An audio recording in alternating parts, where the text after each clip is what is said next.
Ayawaya tebewe, tibona money nude, sambuna tebu kitoki wai. Aya kitoki na wai, sambuna rumba na money anude. Money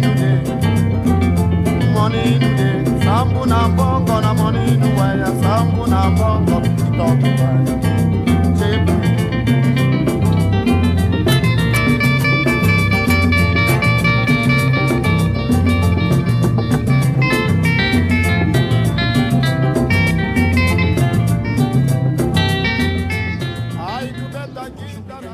Messieurs, nous avons le plaisir d'accueillir cet après-midi quelques membres de l'association Au son de la rumba.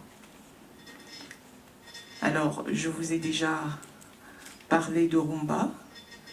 Vous savez que cette danse, cette musique a été inscrite au patrimoine culturel et immatériel de l'UNESCO en 2021. Et donc nous accueillons ce soir son président et certains de ses collaborateurs, Monsieur José Nzolani, pour une conférence qui aura pour titre « La rumba et ses influences ». Ça c'est la rumba bantou d'une étoile, sous votre applaudissement s'il vous plaît. Ok, let's go.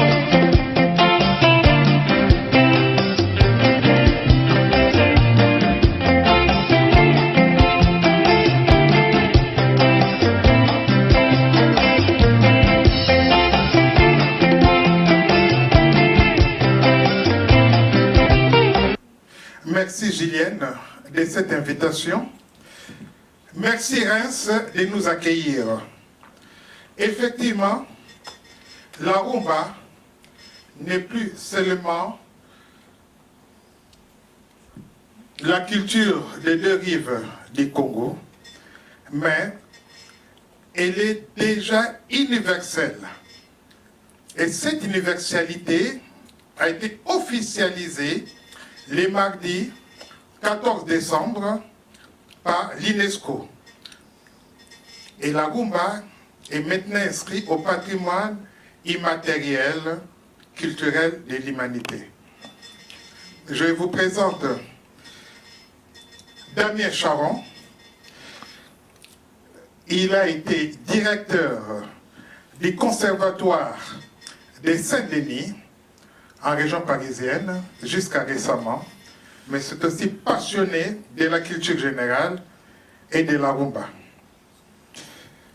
Il y a Olivier Mokiandi, qui baigne aussi dans la culture. Il est avec nous, mais il est aussi membre d'une grande association de nos jeunes et de nos enfants qui s'appelle Congo Napari, qui organise chaque année un festival. Et derrière, on a Siliane Yomo, membre de l'association, et puis Nestor Tabou, que nous appelons Nessi. Sans oublier Oazou Lezoulé, donc Julien, de son prénom. En tout cas, merci Reims de nous avoir accueillis.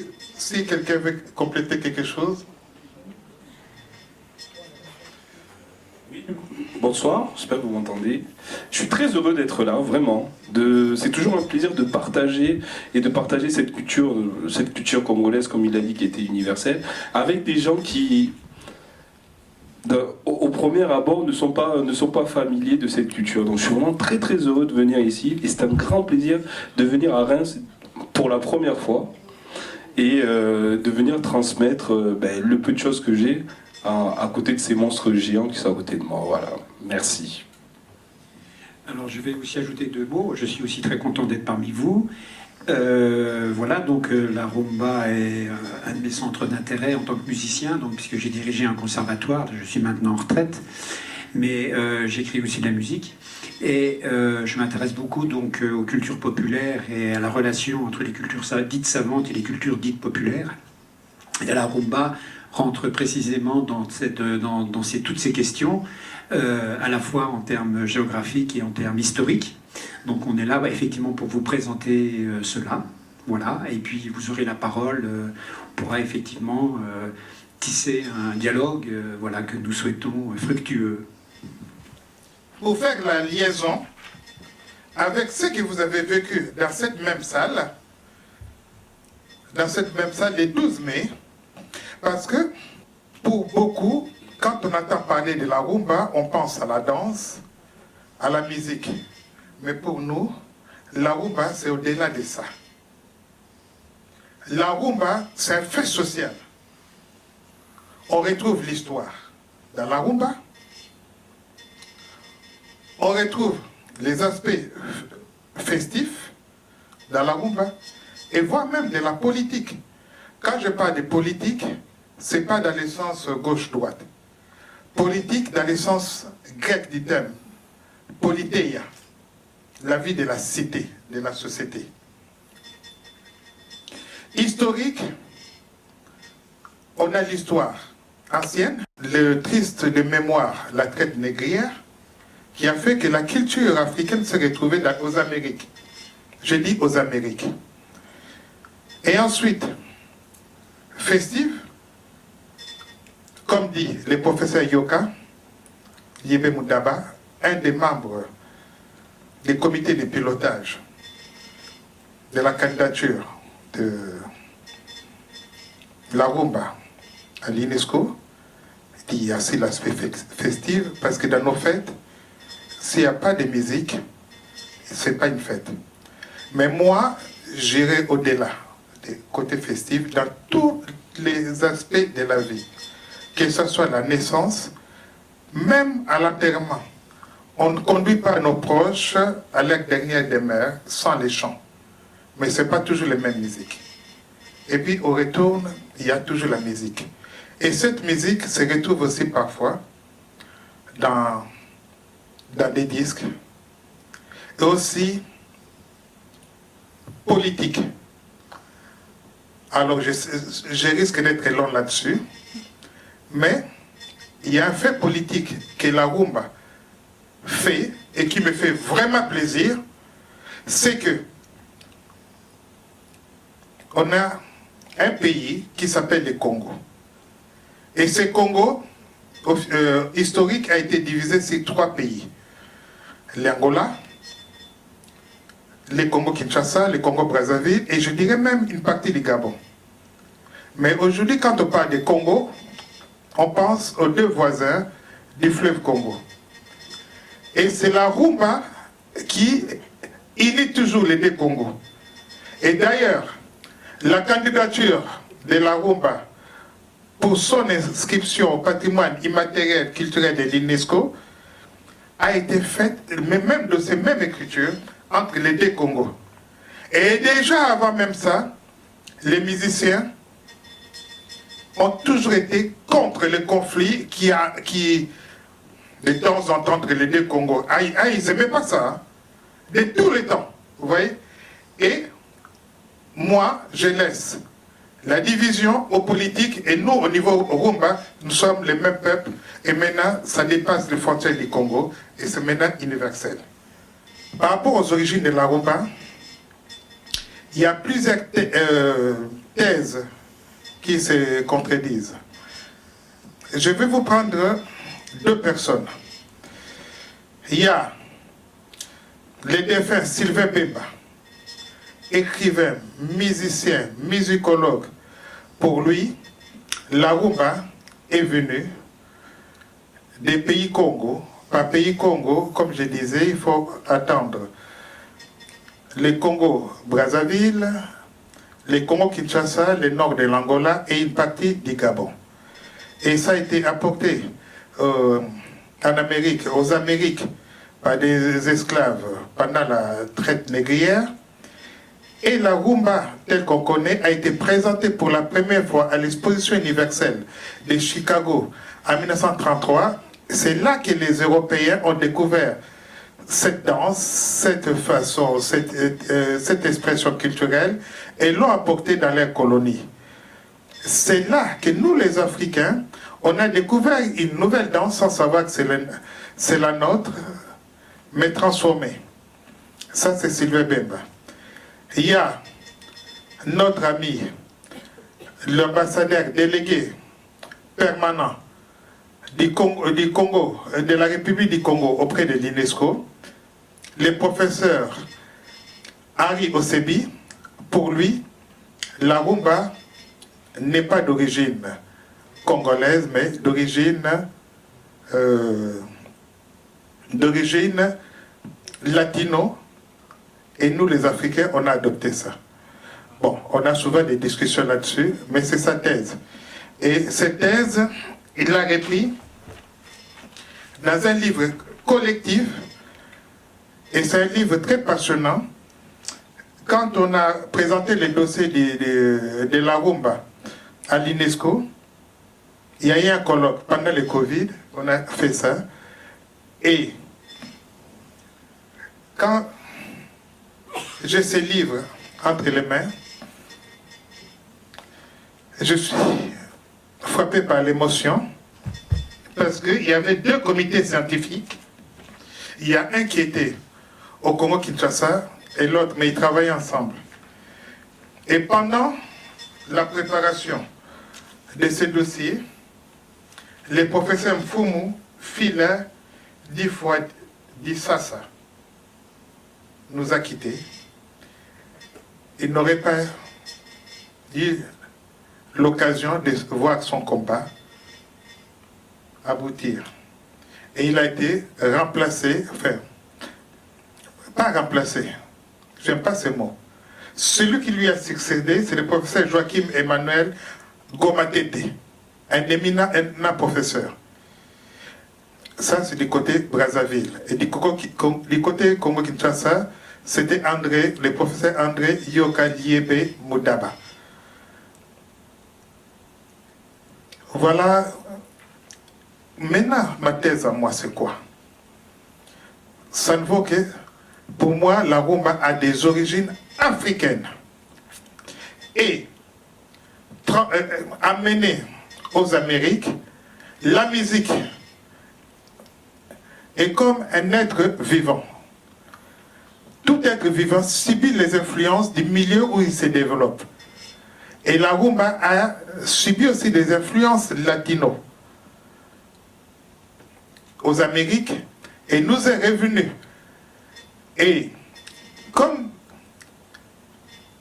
la rumba est revenue à trouver l'Afrique comme si c'était une terre fertile qui n'attendait que la sémence pour éclore.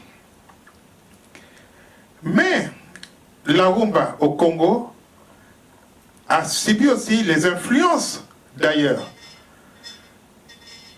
A subi aussi les influences des Ouest africains qui sont venus travailler dans nos territoires, qu'on appelait les Coastman. Ils nous ont amené des high life et tout ça. Et la rumba, ce n'est pas quelque chose d'hétérogène. A subi aussi les influences de jazz. Parce qu'on a aussi des pays anglophones. Vous voyez? Et même nos musiciens qui évoluent ici, aussi bien aussi. On a écouté Manu Dibango, Twist à Léopoldville. Manu Dibango qui a commencé sa carrière professionnelle auprès des Grands Calais. Et il a joué de la rumba au début de sa carrière. Et là, sa chanson c'est Twist. Oh, Twist, c'est une variante du rock and roll. Mais c'est passé. Vous voyez? Donc la rumba, c'est aussi un être vivant. Voilà un peu ma thèse. Et la rumba a eu cette expansion grâce aux industries des disques qui se sont installées. Et puis, comme en Europe, la culture a eu une explosion après la guerre. Surtout après la Deuxième Guerre mondiale, les gens avaient besoin de se défouler. Et les premières maisons d'édition ont été créées après la guerre. 1948, les éditions Goma et les éditions Opika et tant d'autres. Et puis il y a eu d'autres influences, d'autres facteurs qui ont permis l'expansion de cette rumba. je passe la parole à Damien. Oui, alors donc pour revenir à la présentation de José, donc en fait ça pose la question de l'origine des musiques et avec un terme clé à mon avis qui est la question du métissage, puisque en fait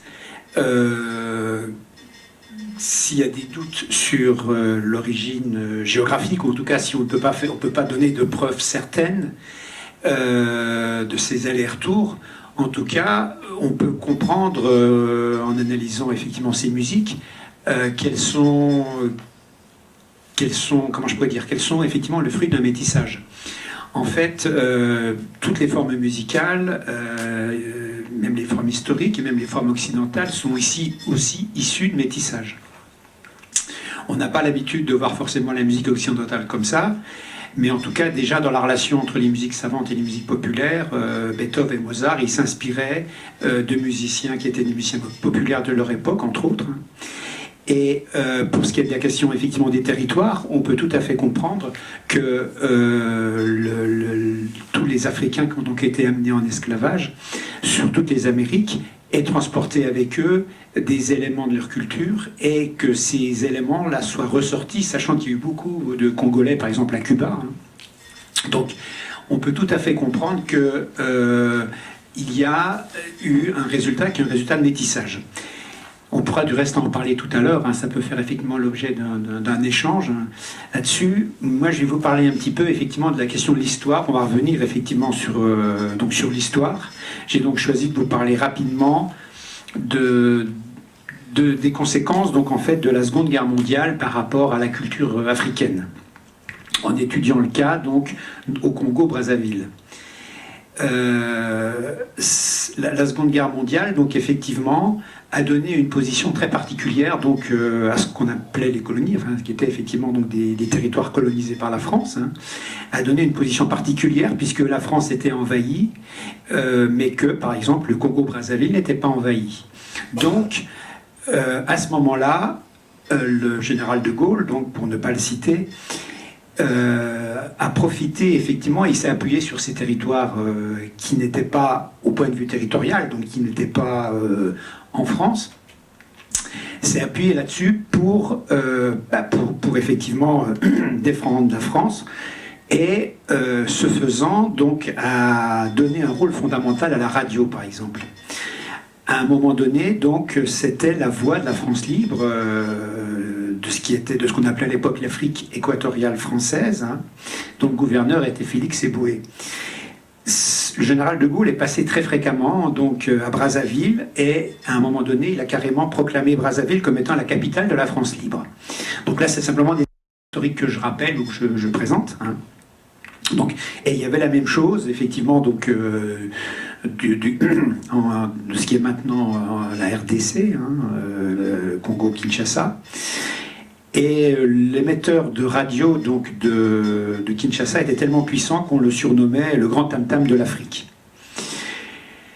Donc, ce sont des conditions techniques, mais ces conditions techniques, donc effectivement, ont permis une évolution qui ne se serait peut-être pas produite comme ça s'il n'y avait pas eu cette guerre.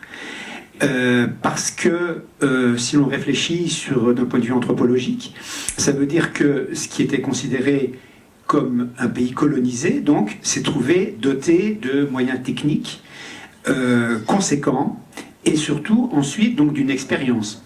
De même qu'effectivement la Première Guerre mondiale a joué en France un rôle par rapport à l'émancipation des femmes, la Seconde Guerre mondiale a joué un rôle par rapport à ça, puisque effectivement les peuples africains donc des Congos ont eu une expérience et l'expérience d'une position différente, puisqu'effectivement quand De Gaulle disait vous êtes la capitale de la France libre, forcément la position on leur donnait une autre position.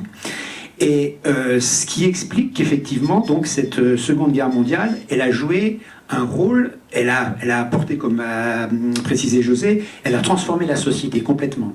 Et cette transformation, c'est une transformation sociale, mais aussi socio-culturelle, c'est-à-dire qui a agi aussi au niveau de la culture. Et par exemple, donc la diffusion radiophonique dont je parlais avec la radio, ça a été effectivement le vecteur d'une nouvelle façon de se percevoir, et c'est ce qui est à l'origine d'une des manifestations effectivement de la culture congolaise, à savoir, enfin en tout cas ce qui s'est vu par la création de ce qu'on appelle maintenant la rumba congolaise, et par tout ce qui était aussi ce qu'on appelle maintenant la SAP. Hein. Effectivement, toute l'importance effectivement de l'élégance dans l'habillement. Voilà, mais je vais laisser la parole, redonner la parole à José pour qu'il développe ce point-là. Alors, on disait qu'il y a eu des transformations. En tout cas, je peux faire un exposé rien que là-dessus. On a vu ici en France, par exemple, après la guerre, développement des bals populaires, des guinguettes et tout ça. Hein? Les rock'n'roll. Hein? Qui entraient après la guerre. Et chez nous, c'était pareil. Après la guerre, il y a eu le développement aussi des sports et des clubs, des associations mutualistes. Les groupes d'amis s'est regroupés et ça vous avait l'air. Et nous, en Lingala, on appelle ça Moziki. Moziki, alors, il y avait des noms, la joie, la beauté, mutualité, ainsi de suite. Et la plupart de ces clubs ou associations mutualistes avaient leur lieu où se réunissaient. Ici, vous avez des palaces, vous avez des cabarets. Chez nous, c'était des bars dancing. Ah, c'est un néologisme. Bar dancing, ce sont des bars où se passent des balles. Ce sont des bars où se passent des bars. Des balles, donc l'orchestre joue. Chez nous, il n'y avait pas la culture des spectacles. Que les musiciens sont sur scène comme on est là, les gens sont dans la salle. Ah non, non, non, non, non. Chez nous, c'est pas comme ça. Hein. Les musiciens qui jouent, dans la salle, on danse. Donc les musiciens remplacent les tourne-disques. L'histoire des balles n'intervenit, des shows, des spectacles n'intervenissent dans notre culture, dans la culture africaine, pas seulement congolaise, qu'en 1970. Avec les passages du Seigneur Tablé Rochero, à qui je rends hommage, à l'Olympia, du 12 au 30 décembre 1970, avec en première partie Julien Clerc, qui faisait. C'est là que les shows est entré. Avant, on ne pouvait pas voir un musicien chanter avec des danseuses à côté, ainsi de suite. Maintenant, c'est devenu courant. Il n'y avait même pas de batterie. Ce soir, sur la rivière, petite lumière reflète la lune à l'horizon. Écoutez ma prière, oh fétiche des ancêtres, ramène ma belle à la raison. Petite lumière, réveille ma belle, qu'elle vienne, ma pirogue vous attend. Écoutez ma prière, oh fétiche des ancêtres, ramène ma belle à la raison. Le vent est frais ce soir, puis ta lumière danse. Je commence à croire au fétiche dame chanson. La nature va sourire, le reflet de l'humour, et la case va s'ouvrir, c'est ma belle innocence. Fétiche d'Afrique a exaucé ma prière, marabout d'Afrique, la rivière. Fétiche d'Afrique a exaucé ma prière, marabout d'Afrique, dans la rivière.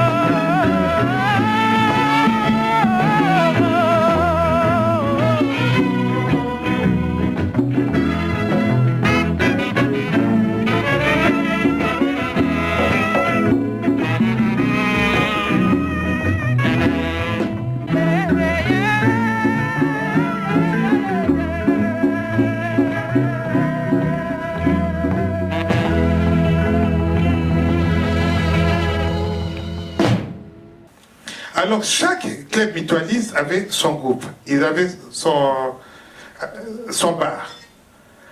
Par exemple, le tel orchestre était souvent affilié avec un groupe mutualiste, Ban Amida, African Jazz avec Ban Jazz, ok? La beauté, le Bantou de la capitale. Na makambo yo kotia zembete baninga bangai koye kene epai ya basusi makambo makosa makambo susu ya bokoyo likambo tokowelaka likambo ya mbongo na basi ekoma mboka baninga mibali yo bokebaka la vie est un combat.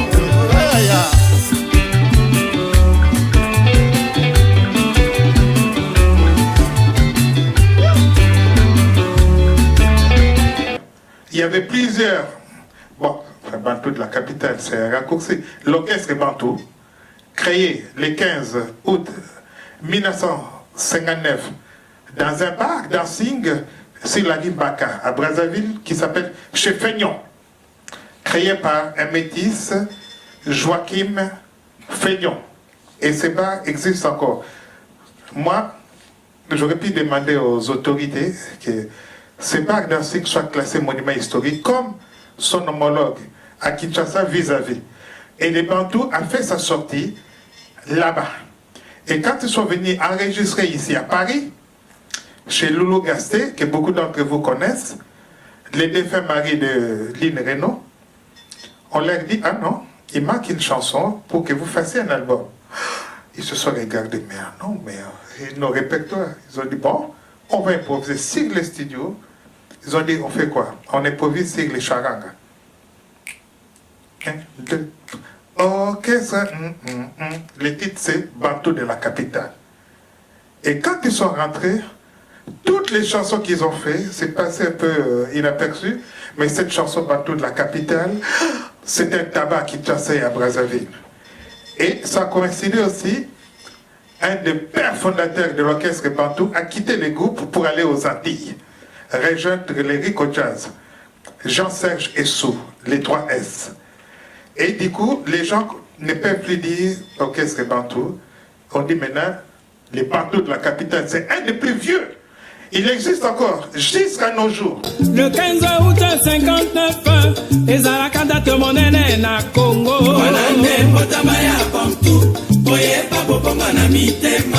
Pata molimo mokili mobimba, Afrika, Amerika, Europa.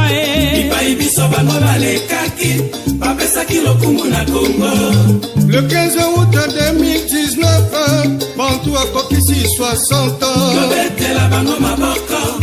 Bazali mosala esengeli oye nino oye esu edo selio bangonde bakonzi ya Bantu bangonde basali ezala Ricky Mermon sami trompette kabako mangwani ngwalali bangonde babeti ya Bantu bangonde bapesa kelengi oye Dede oye Faustin masengo mafuta elenga bangonde babeti ya Bantu Toussaint Roslin, Anikatis, Makiri bien, Frank Mapie. Bangonde babeti ya Bantu, bangonde bapesa kelengi. Oye Colos, oye Rosalin, Mais, Nona Apu. Bangonde babeti ya Bantu, bangonde bapesa kelengi. Baye batika kabiso we, bazali na mitema na biso. Tobosani bangote. Bangope batongaki ndako yo Bantu tobosani bangote Bangope batongaki ndako yo Bantu. Au nom du Père et du Fils et du Saint-Esprit, Amen. Il venait de fêter les 60 ans dernièrement. Papa Noël, il a joué aussi à l'orchestre Bantu. Il a joué dans l'African Jazz, nouvelle formule. Il a joué avec Franco. Il a joué aussi avec Papa Wemba. Et il a joué même avant avec Léon Boukassa, un des pères fondateurs. Et ce monsieur-là, Papa Noël, il a encore ce monde, il habite Grigny, il est malade. Il a besoin d'être aidé. En ce moment, je vous parle, il y a un autre qui est très malade. On a besoin d'être aidé. C'est Michel Boïbanda, que nous on appelle affectueusement Yabobo. Un grand monsieur. Voilà. Il y avait des clubs mutualistes, comme je disais. Il y avait aussi des clubs des sports, de foot et tout ça. Franklin Bukaka. Il était très proche d'un groupe, d'une équipe de foot qu'on appelait Aiglon Kara. Et c'est de l'Afrique en jazz. L'Afrique en fait, c'était proche de Darik Faucon Imana. Et Franco, il était même devenu président des 20 clubs. Bokelo était avec Bilima, ainsi de suite. Je peux citer. L'influence de la rumba dans la société. Pourquoi on a commencé avec les pagnes? Vous allez trouver les rapports avec la rumba. Je vois avec une panne là, les connaisseurs, en voyant seulement la teinture de cette panne, ils disent ah, ça c'est Maya Pondo. Mouzi. Ah, mon mari est capable. Et quand on regarde, la plupart des noms qu'on donne aux pannes, donc les tissus imprimés, c'est souvent des titres et des chansons célèbres. Vous voyez que la rumba, partout dans la vie. Et à l'époque de nos parents, où il y avait des moziki, c'était pratiquement concours d'élégance. Ah non, tu ne peux pas venir à Réunion si tu es mal habillé. Ah non, tu n'entres pas. Hein. Oh non. Bien habillé. Et c'est devenu tellement, à tel enseigne que l'administrateur colonial de Léopoldville, Henri Bongolo, a dit intervenir en 1946 pour qu'on puisse légiférer. Aujourd'hui, la culture de l'élégance dans notre musique continue de nos jours avec des sapeurs. Société anonyme des personnes élégantes. Vous voyez? La SAP. C'est marrant parce que quand je t'entends parler là, il y a plein de choses qui me reviennent moi à l'esprit. Tu vois, il y a quelques mois, j'étais à Cuba. Je vais juste faire un petit retour. Oui. J'étais à Cuba et en fait, c'est là que je me suis rendu compte quand même qu'il y avait des liens. Alors bizarrement, les Cubains n'ont pas énormément connaissance de l'existence de la rumba congolaise. Parce que la rumba cubaine a été reconnue patrimoine immatériel de l'UNESCO en 2016. Oui. Et en fait, quand je suis parti à Cuba, ils avaient un peu, c'est un peu les stéréotypes sur la musique africaine, quoi. Ils pensaient que la musique africaine, même moderne encore, c'était que des tambours en fait. Et donc j'ai eu la chance moi, de partir à Cuba avec un artiste que j'adore qui s'appelle Ray Lema, qui est un musicien congolais, un pianiste, compositeur de renom. Et en fait, quand tu parlais, tu disais que par exemple la musique, la rumba congolaise de chez nous, c'était pas une musique de concert, mais c'était une musique de dancing et voilà, de live dans des bars. Et bien c'est exactement la même chose à Cuba. J'ai eu la chance moi d'aller voir un groupe qui s'appelle Los Aragones. Donc Los Aragones, on peut dire c'est l'équivalent en fait des Bantous de la capitale dont tu as parlé, parce que c'est un groupe en fait qui existe depuis, je crois depuis les années 50 et qui est toujours et qui existe toujours. Et en fait il y a une transmission qui se fait. Donc il y a une nouvelle génération. Je crois qu'ils en sont à la 3e ou 4e génération. Donc et je me suis rendu compte que c'était un groupe de c'est pas un groupe de concert, c'est-à-dire que la performance en tant que concert, c'est vraiment quelque chose de très occidental en fait, et que eux en fait c'est alors maintenant comme c'est un groupe international, il se trouve que je crois que c'est le 3e dimanche de chaque mois, ils s'arrangent pour pas être en tournée internationale et pour jouer dans un bar précis. C'est toujours le même et c'est vraiment c'est formidable. C'est vraiment une expérience à vivre, un dancing à Cuba comme à Kinshasa. Et pour revenir pareil sur les vêtements, c'est que là quand tu parles, ça me fait penser à mon père en fait, parce que je me moque très souvent de mon père parce qu'il a l'habitude de tout repasser, même ses sous-vêtements, même ses chaussettes. Et donc je comprends pas. Et en fait, je crois que maintenant je commence à comprendre. En fait, c'est une discipline qu'il a eue parce qu'il a dû voir son père faire la même chose. Et en fait, il reproduit exactement. Et en fait, plus il vieillit, plus il reproduit les mêmes schémas que ses parents. Donc non, je voulais juste faire cet aparté en fait. Et puis par rapport à ça, la rumba a influencé aussi notre parler. Bon, là je parlais des sapeurs. Avant, on parlait des jazzers. Quand j'entends le mot jazzer, il y a le mot jazz dedans. Il y a zazou, ainsi de suite. Et puis il y a des vocabulaires qu'on attend aujourd'hui. Et ça vient de la rumba. Deuxième bureau. Qui n'a pas entendu deuxième bureau? J'étais encore avec l'auteur de ces néologismes au téléphone il n'y a pas longtemps. Il s'appelle Camille Lokombe Taloulou. C'est eux qui ont inventé ces termes en 1974 dans une chanson deuxième bureau Nganda. Alors pour ceux qui ne savent pas deuxième bureau, ça veut dire maîtresse. Et la femme légitime, quel que soit, c'est premier bureau. Alors si tu as d'autres maîtresses, premier bureau, deuxième bureau, ainsi de suite. Vous voyez? Alors, c'est... Bon, ça, je l'ai expliqué dans mon livre, Apprendre les lingala par la rumba, qui sont là derrière. Donc, à la fin, si vous voulez, je vous les dédicacerai. Et j'explique aussi l'origine de certaines expressions.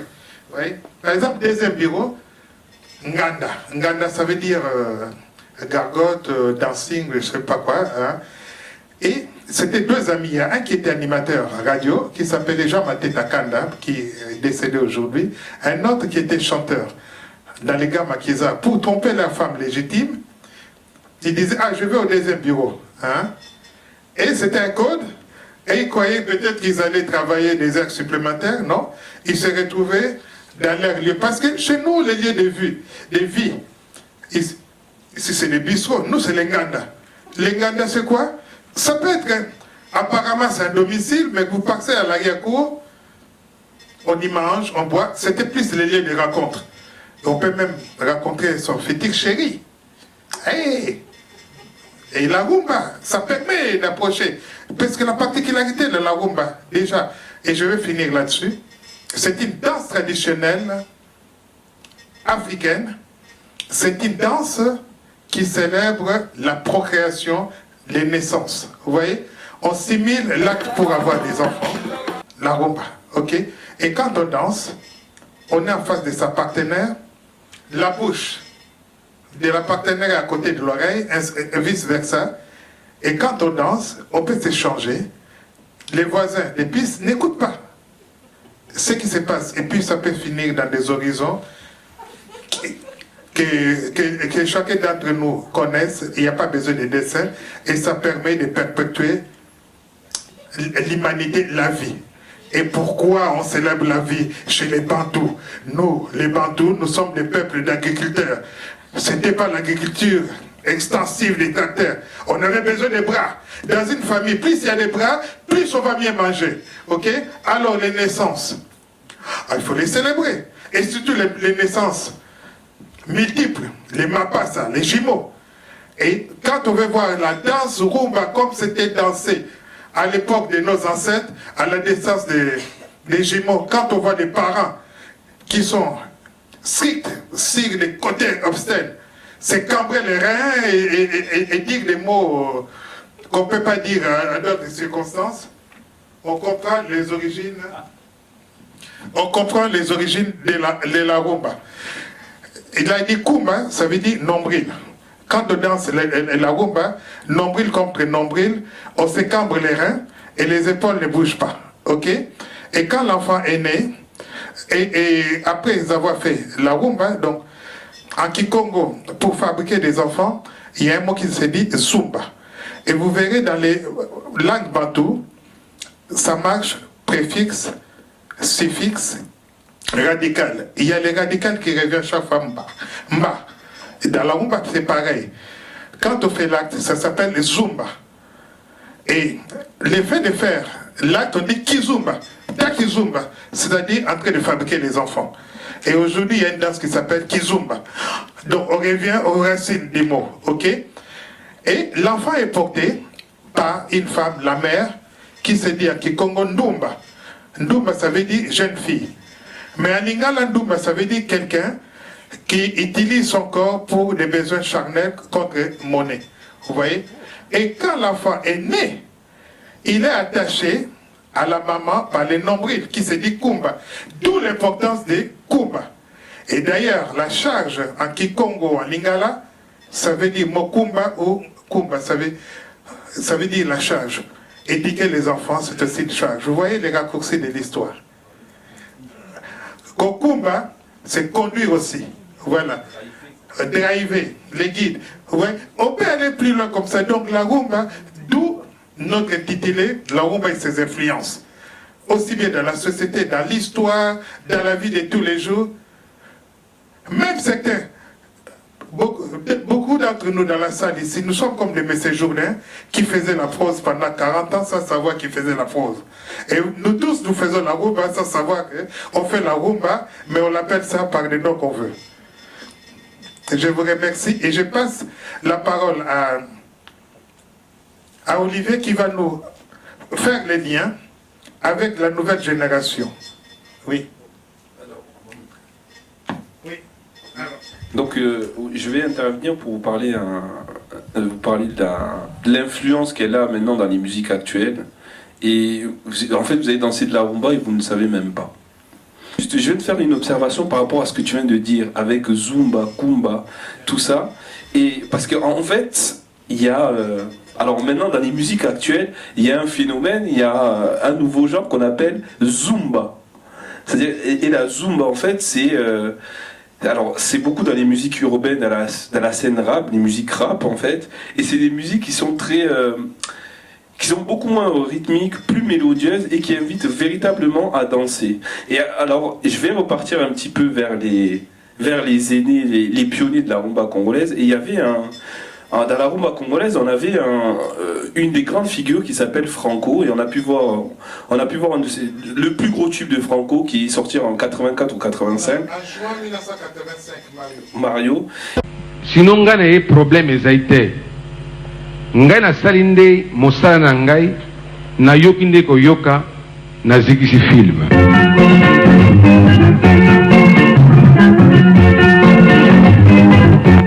Lelo makambo lobi makambo nalembi lelo bikupa lobi konswata nalembi naboyi kobebisa ndoto na mataka nalembi Mario nalembi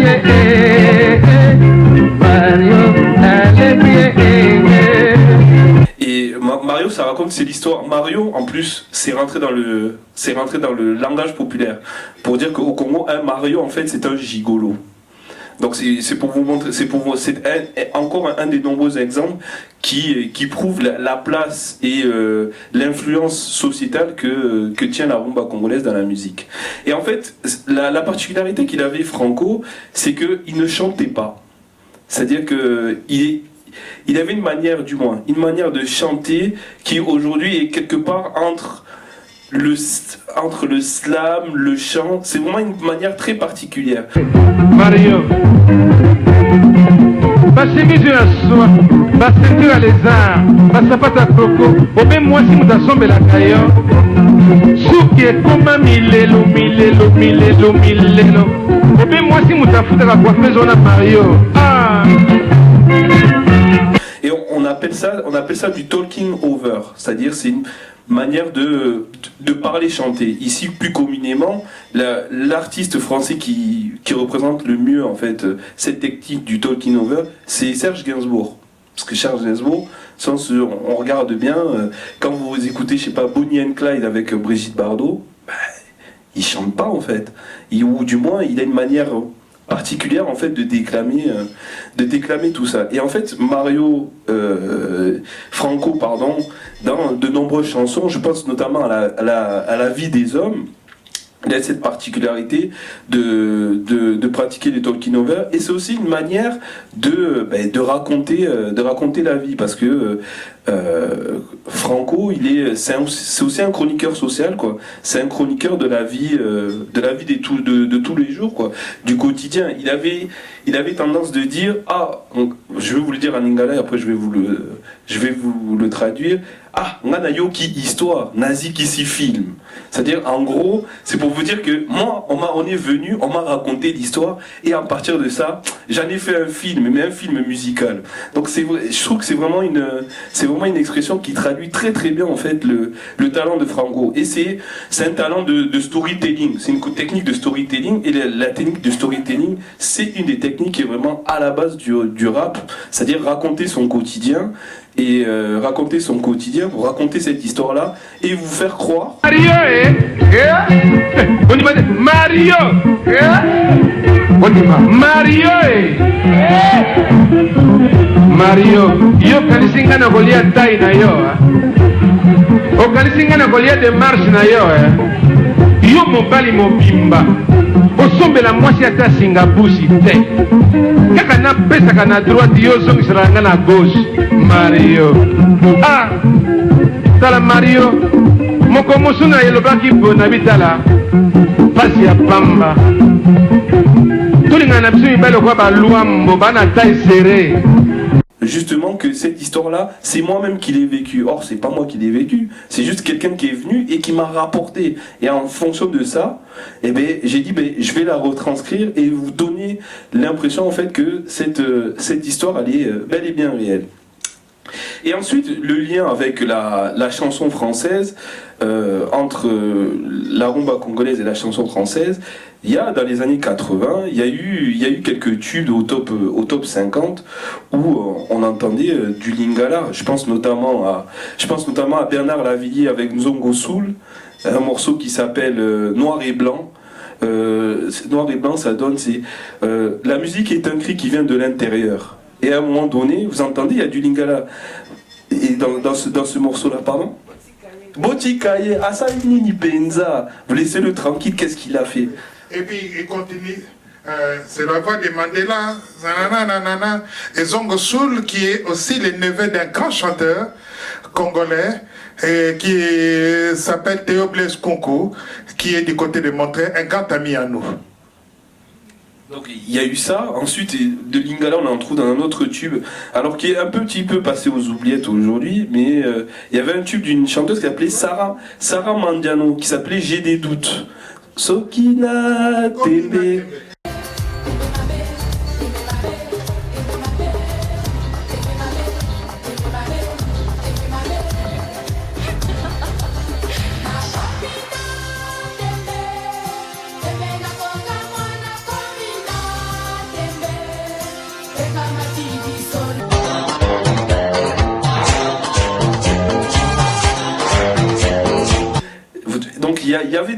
Il y a déjà, et en plus, ce qu'il y a d'intéressant, c'est que ce phénomène-là, sur des morceaux, sur l'intrusion de Lingala dans la chanson française ou dans la variété, elle est, et Kassav.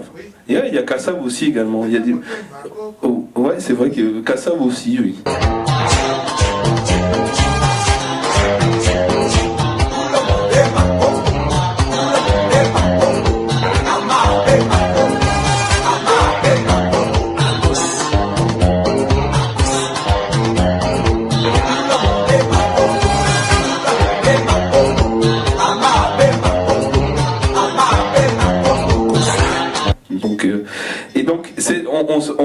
On se rend bien compte que cette démarche-là, il y a des artistes déjà de la chanson française qui se sont intéressés à la musique congolaise et à Lingala. Et je voulais quand même rajouter quelque chose par rapport à ça.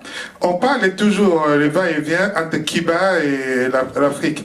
Et il y a aussi le va-et-vient entre l'Afrique et le Kiba. Tout à l'heure, je vous ai parlé de Franklin Bukaka qui a fait une chanson. Antoinette Dimwangaï, hein? Alors, du coup, les Cubains l'ont repris et beaucoup de Latinos croient que c'était une chanson d'origine latine. Alors, c'était une chanson.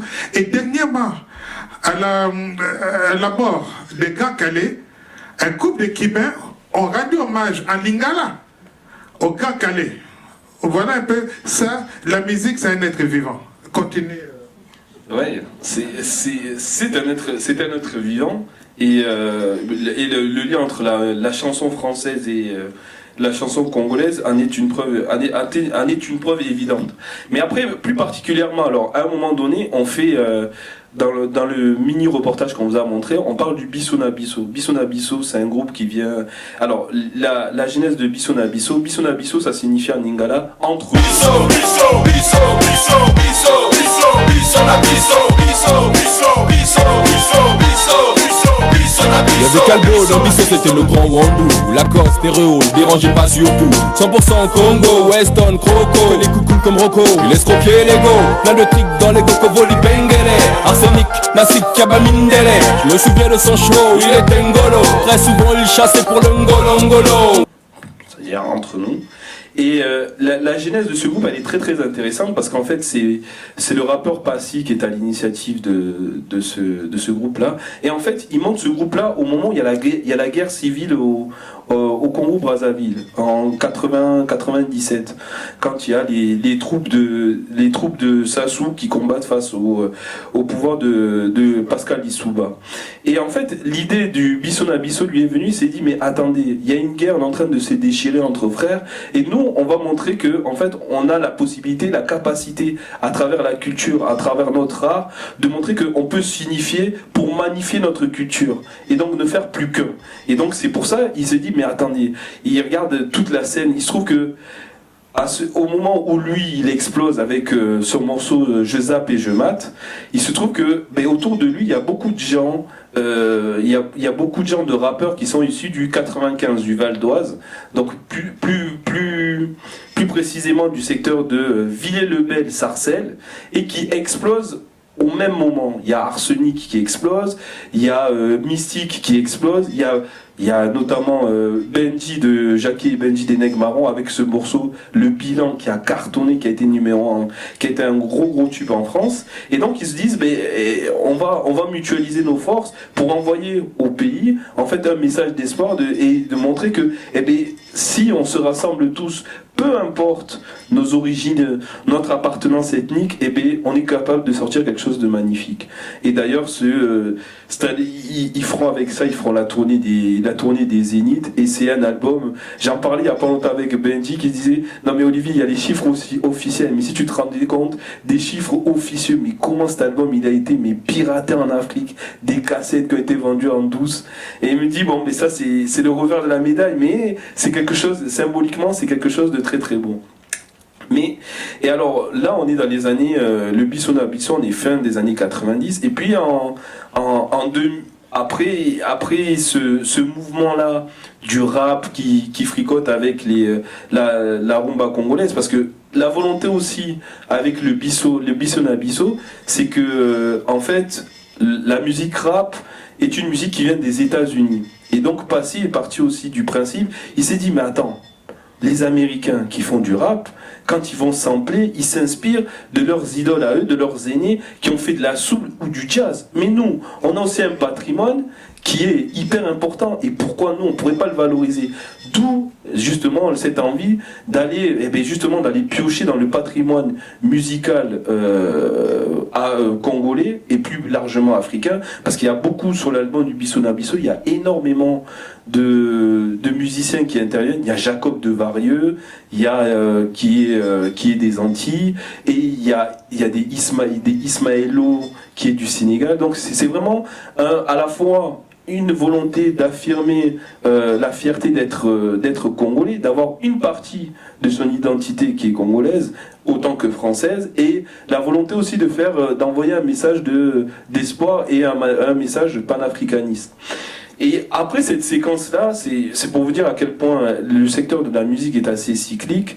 Il va y avoir un autre mouvement qui va venir, et là ça va être par exemple, ça va être le Maghreb qui va exploser, avec les Khaled, les Rachita, le 1, 2, 3 Soleil, et ensuite les Maghrébins vont faire exactement la même chose avec le R&B, c'est-à-dire que dans le R&B français et le rap français, ils vont y injecter justement du rail. Il va y avoir les Maliens qui vont faire la même chose avec Mokobe qu'on a pu voir, dont il était un petit peu question dans le documentaire, qui lui va injecter ses racines, tout simplement ses racines maliennes, en faisant parfois des duos avec Salif Keïta ou Moussangari.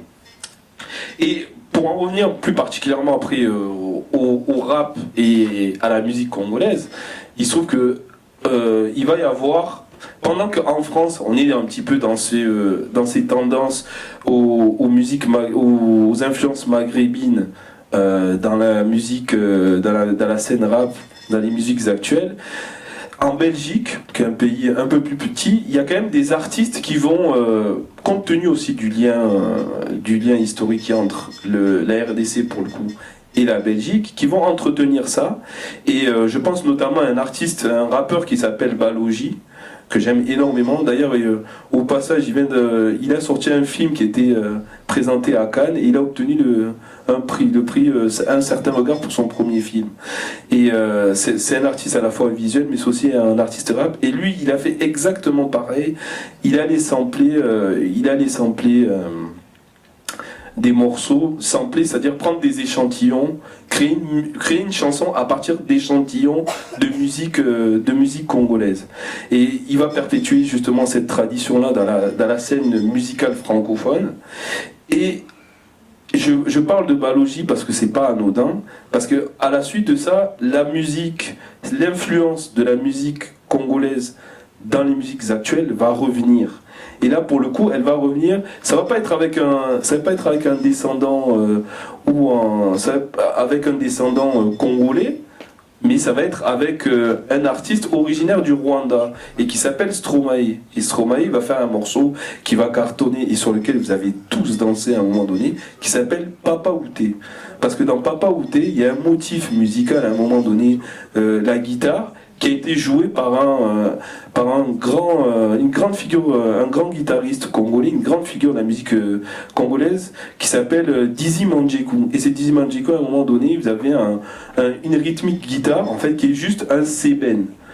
D'ailleurs, on va parler un petit peu le sében. On va faire juste une petite aparté. Vous allez nous rappeler ce que c'est le sében, parce qu'en fait, c'est vraiment ce motif-là musical, en fait, que les rappeurs congolais reprennent.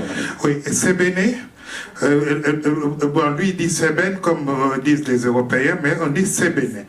Le mot sébéné, c'est pas un mot qui est. Ce mot est apparu même dans la musique des pionniers. On entendait déjà Bowane disait Sebene, Yoka Sebene. On entendait déjà comme Dewayo dit Sebene. En fait, le mot Sebene, vous savez, à un moment donné, notre musique, comme le dit bien Ario Sebi, c'est beaucoup inspiré de la musique latino. Sans savoir que c'est notre musique, et ils se sont inspirés de ça. Et les latinos, je parle, tu me corrigeras, Damien. Dans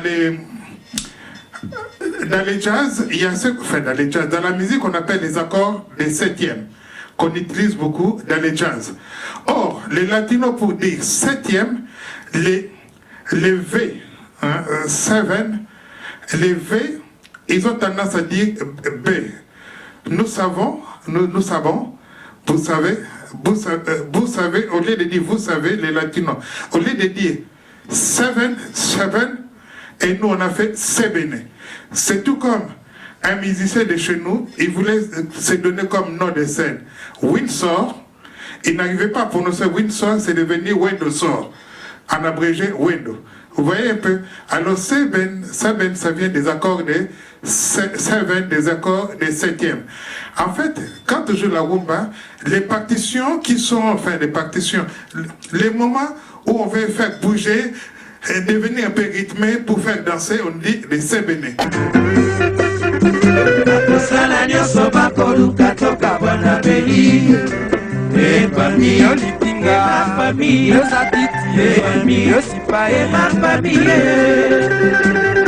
Masaka dongwema mana ya mama yo kaka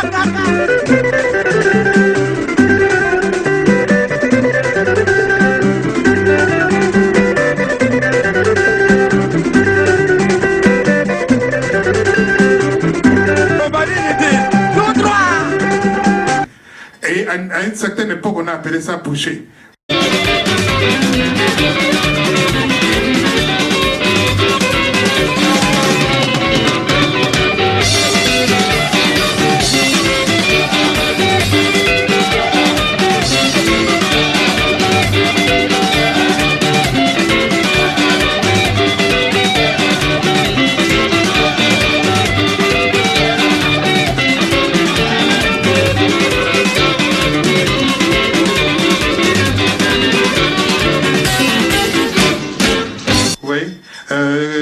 Damien, tu peux nous dire les accords des 7e? Oui, je confirme, effectivement. Donc, puisque une partie des musiciens qui, dans les années 60-70, jouaient la rumba, étaient au point de départ des musiciens de jazz, qui jouaient aussi dans les studios, et ils savaient jouer plusieurs types de musique, et entre autres, ils jouaient du jazz.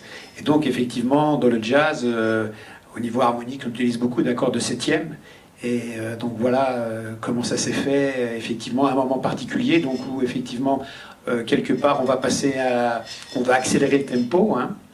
Donc voilà, on utilise ce type d'accord, et voilà ce qui explique pourquoi on dit sebene. Et puis, il y a quand même, parce qu'on parle de ça, la personne qui a fait vraiment la rupture avec la musique latino, c'est quand même le Seigneur Taboulé Rochero, parce qu'avec l'introduction de la batterie dans notre musique, il s'est approché de la musique pop. Vous voyez?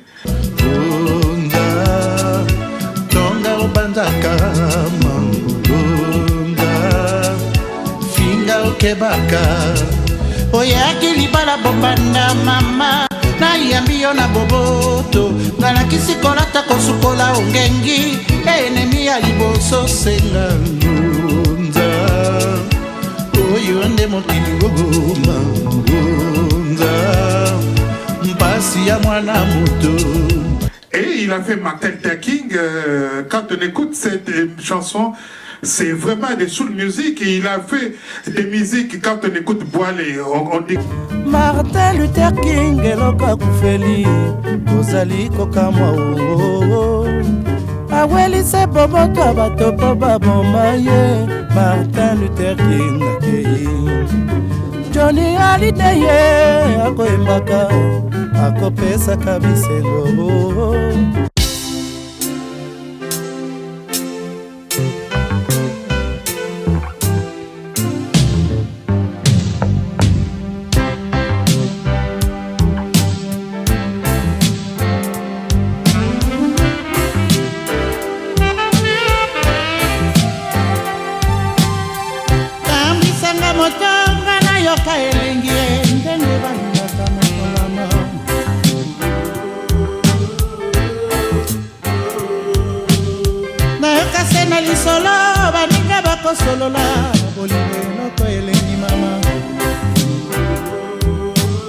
C'est des Marvin Gaye et tout ça.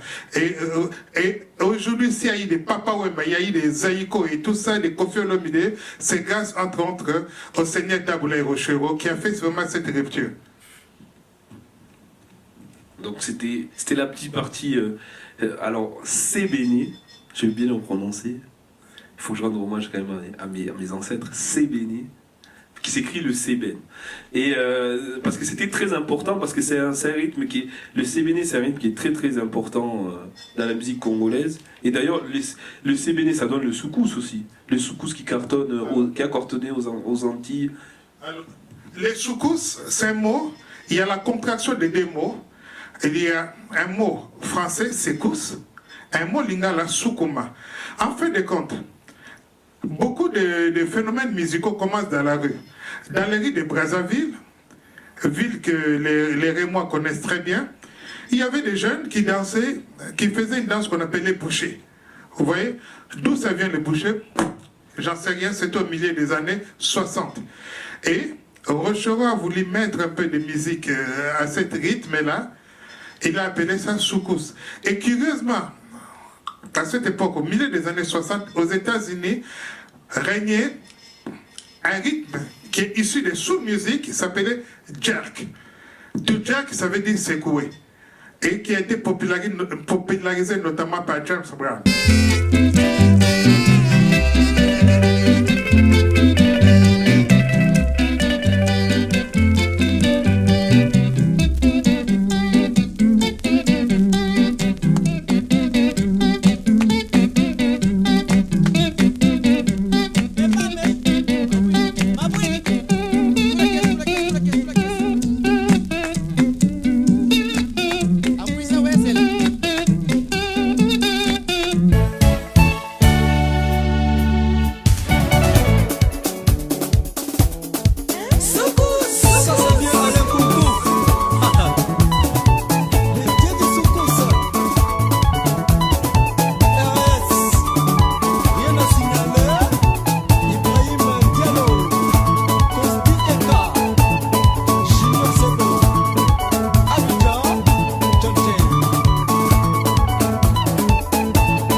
Donc c'était important aussi de parler un peu, de faire une aparté par rapport aux soukous. Donc j'en reviens alors à ma petite histoire, parce qu'on a été à Papa Outé de Stromae. Et en fait, à partir de ce morceau-là, il y a vraiment un phénomène, pour le coup, qui va plus être un phénomène singulier, particulier. Ça va vraiment devenir un véritable phénomène dans les musiques actuelles.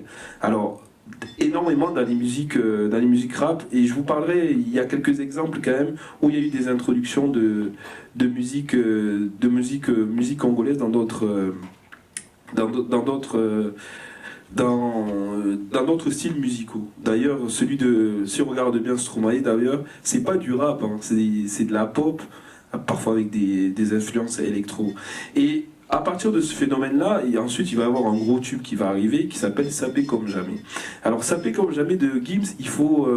ça mérite quand même qu'on se focalise dessus, parce que c'est un morceau, pour le coup, fait par quelqu'un qui est membre de la diaspora, mais c'est un morceau qui est très très très congolais. C'est-à-dire que vraiment, dans les codes, c'est un morceau, certes, fait par un artiste francophone, mais avec tous les codes de la musique congolaise. Ça commence déjà par le rythme, donc le cébéné qu'on retrouve dans musicalement, le motif musical de Sapé comme jamais, mais il y a une autre particularité de Sapé comme jamais, c'est la chorégraphie. Et là, ils en parlaient, la chorégraphie, c'est quelque chose qui est très très très très important, la danse chez nous. D'ailleurs, la rumba congolaise est une musique de danse.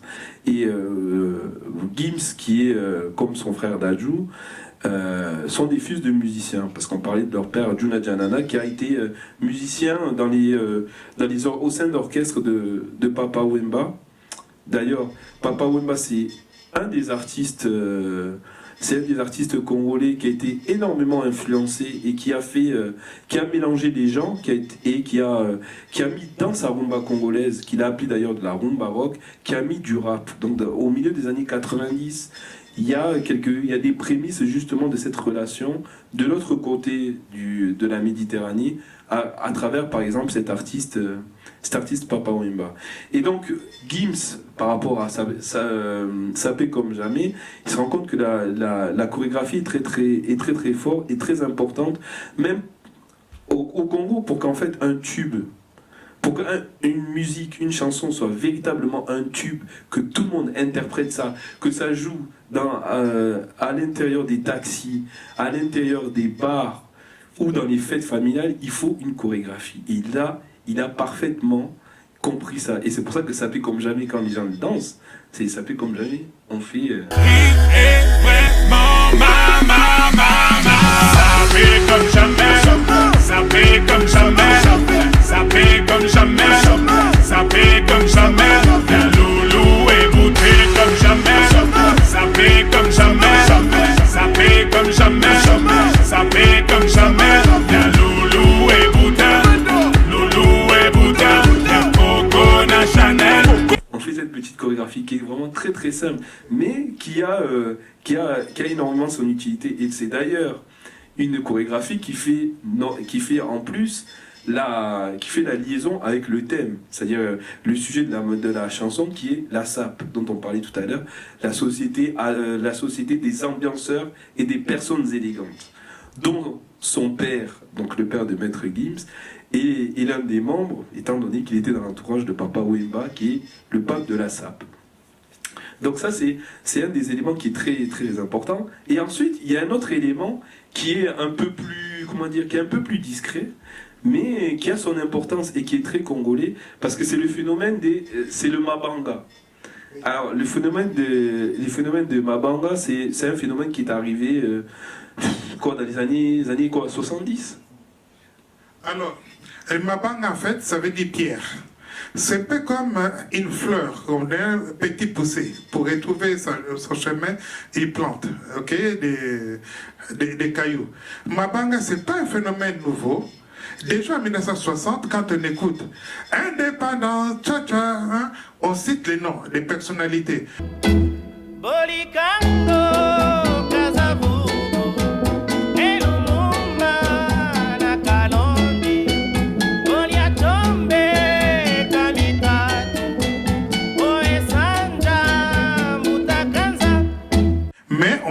parler des phénomènes Mabanga. Et on parle des phénomènes Mabanga parce que les gens qu'on cite dans les chansons, il est cité en moyennant finance.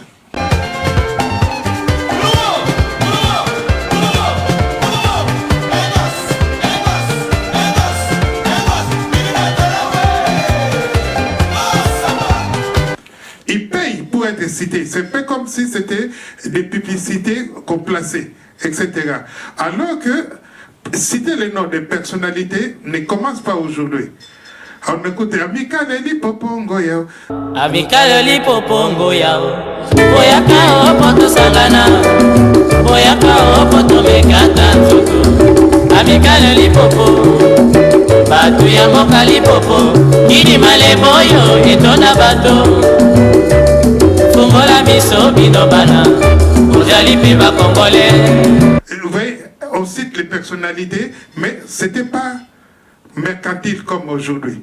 Les Mabanga, en tout cas, et quand on demande, ils disent, ok, si nous, on n'est pas financé, est-ce que c'est nos producteurs qui nous volent, qui vont nous financer? C'est comme ça qu'ils se justifient. Vous voyez, et moi, étant que chroniqueur musical, combien de fois j'ai été confronté avec eux, discuté avec eux, voilà, les phénomènes Mabanga, ça veut dire des pierres, cailloux. Et pour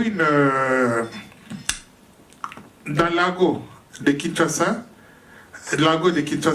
d'Europe, faire un job, c'est dire aussi Libanga, donc au pluriel Mabanga. Voilà, donc ce qui explique, le Mabanga est encore un des nombreux signes qui explique pourquoi ce morceau sapé comme jamais. Et vraiment, il y a quelque chose de très congolais en lien avec la rumba congolaise. Parce que le Mabanga, alors, là, pour vous expliquer, c'est que en fait, la nature a un petit peu horreur du vide. C'est-à-dire que, en fait, dans les deux Congos, si vous voulez, l'industrie musicale, alors, on a, paradoxalement, c'est des pays de musique. C'est-à-dire que moi, je mets des villes comme Brazzaville et Kinshasa, je les mets au même niveau que des villes comme Kingston en Jamaïque. C'est-à-dire qu'il n'y a pas énormément de villes à l'échelle du globe qui peuvent se targuer d'avoir créé un genre musical, et un genre musical en fait qui influence à travers le globe. Mais paradoxalement, il se trouve qu'à Kinshasa, il n'y a pas d'industrie musicale. C'est-à-dire, là où on parlait tout à l'heure dans les années 60 des pionniers donc, de cette scène musicale, il y avait beaucoup de producteurs étrangers, c'est-à-dire portugais, grecs. Il se trouve que dans les années 70-80, avec l'effondrement du système avec sous Mobutu, il n'y avait plus d'industrie musicale, ce qui fait que la nature ayant horreur du vide, donc les phénomènes de Mabanga a tout simplement servi aux artistes en fait afin de payer des sessions studio.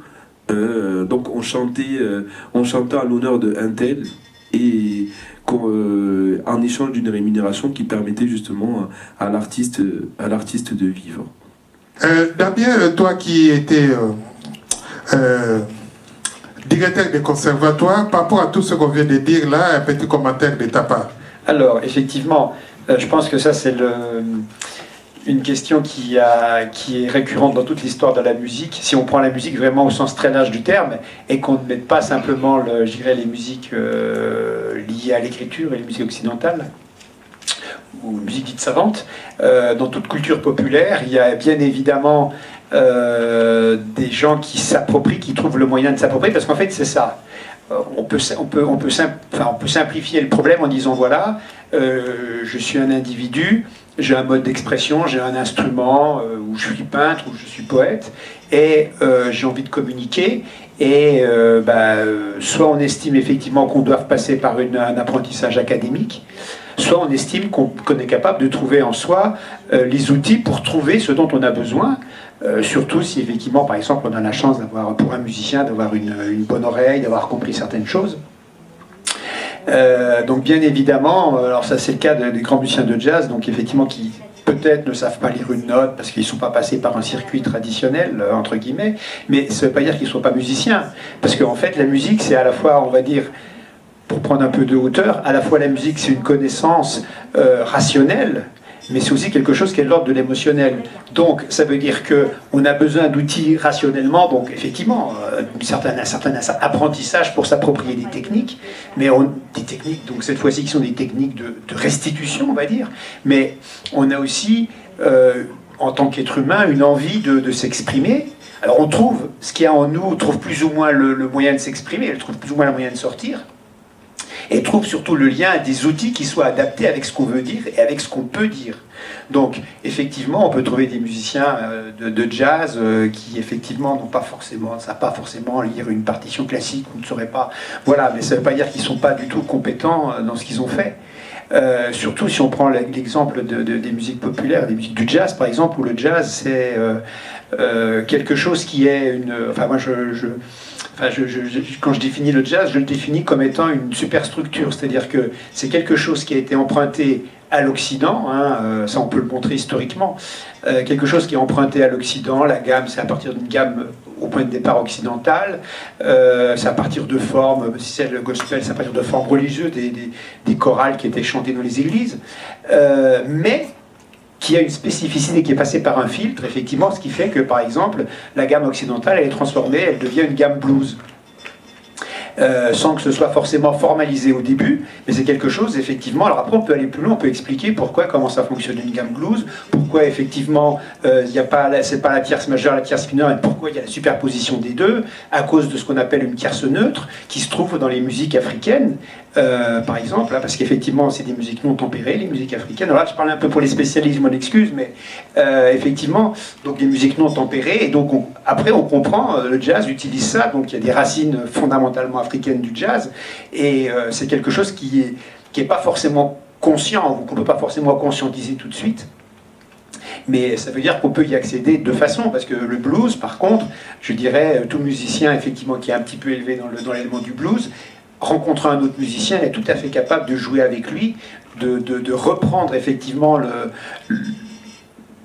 langage blues pour pouvoir tirer à la fois quelque chose de personnel et d'universel, parce qu'effectivement on est tous touchés quand on entend voilà, un bluesman ou une femme qui chante du blues, on est tous touchés, voilà.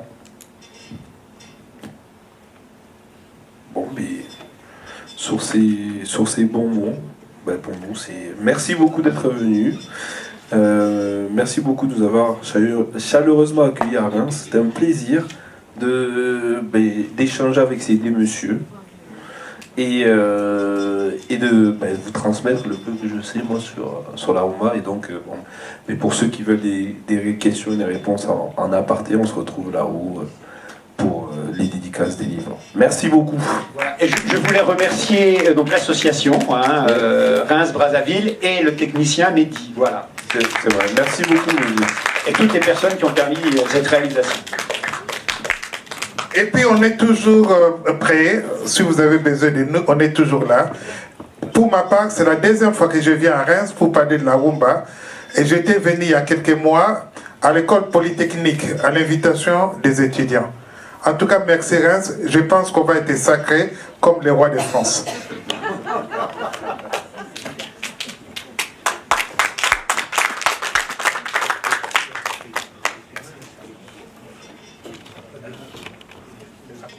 Merci beaucoup. À Reims, cet après-midi, a eu lieu la conférence la rumba et ses influences. Conférence avec trois conférenciers, Monsieur José Zolani, Monsieur Damien Charan et Monsieur Olivier Moukiandi, de l'association au son de la rumba. Donc merci à eux, c'était une très belle conférence. Et le comité de jumelage Reims-Brazzaville a été très heureux de les recevoir à Reims aujourd'hui.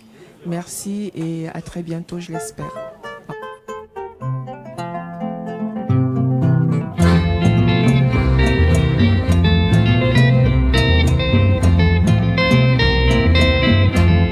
atusimba gitari na maboko okelo belenga elenga mokili ekobaluka. Atandele, atandele, atandele, mondele akosukwana.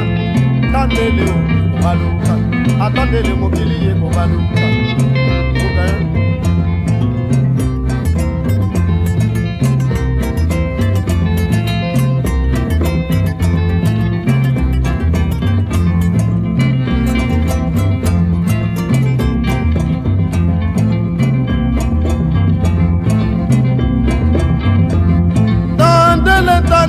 Tandele bande kwa tandele o tendele o tendele o tendele o tendele o atandele o atandele mokili eko sumana tandele mokili be eko baluka tendele o oko baluka.